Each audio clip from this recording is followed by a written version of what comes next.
Spécialité culinaire. Autrefois, les médecins disaient que l'homme est ce qu'il mange. Les plats locaux typiques sont simples, préparés avec beaucoup d'amour et toujours accompagnés de la chanson. Une des collations préférées est la tarhana.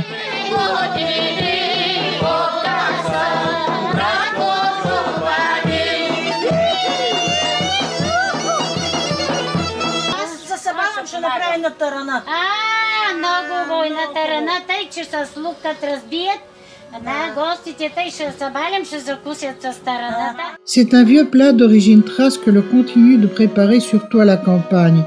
On prépare ce plat à la base de pâte liquide en mélangeant quelques cuillerées à soupe de farine avec de l'eau dans un bol.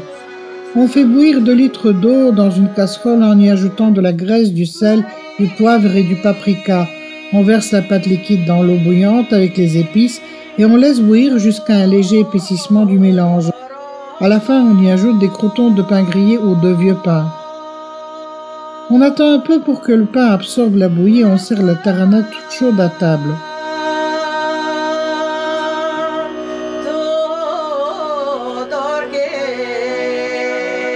Un autre plat typique à Smiadovo sont les poivrons farcis.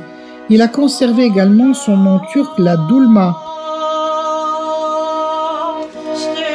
Il se prépare avec de gros poivrons rouges marinés, charnus, faciles à farcir. Le mélange est composé de viande de porc fraîche hachée, d'un peu de riz et d'épices. On trempe les poivrons farcis un à un dans la farine du côté du trou et on les range dans la casserole, le trou vers le haut.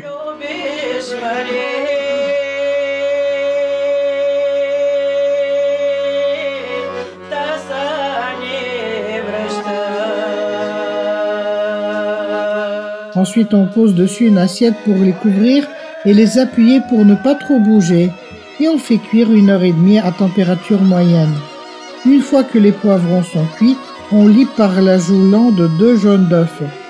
Enfin, on fait un roux de graisse de porc et paprika pour arroser.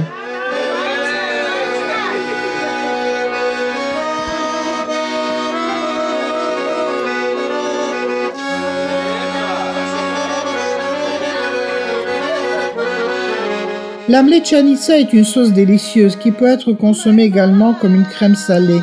Dans d'autres régions du pays, elle est assaisonnée avec du miel et des noix, mais à Smiadovo, on fait un roux d'huile et de paprika. On fait bouillir 1 litre de lait, on verse dedans petit à petit 5 à 6 cuillerées à soupe de farine mélangée avec un peu d'eau.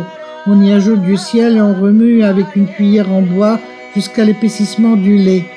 Séparément, on fait un roux d'huile ou de graisse de porc et de paprika et on arrose le lait épaissi servi auparavant dans les assiettes.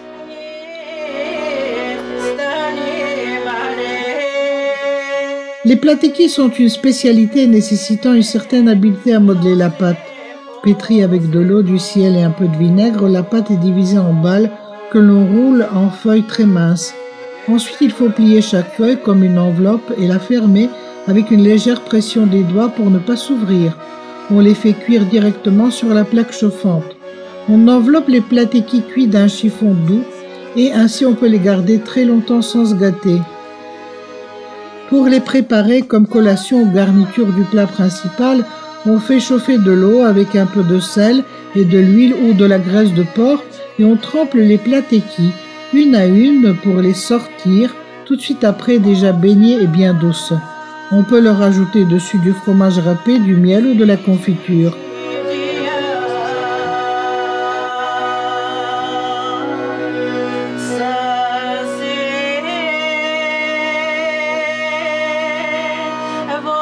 Dans le passé, la viande était rare sur la table bulgare, mais les jours de grande fête, les habitants de Smiadovo préparaient du méchoui.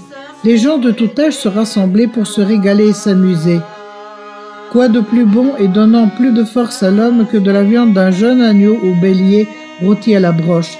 C'est aussi lié au sacrifice de l'animal, à l'offrande en espérant que la nature aurait pitié des pauvres gens et serait plus généreuse à leur égard. Aujourd'hui encore, comme dans le passé, les jours de grande fête à Smiadovo, on sent l'odeur de la viande rôtie et on entend le chant de la cornemuse invitant tout le monde à manger et à s'amuser.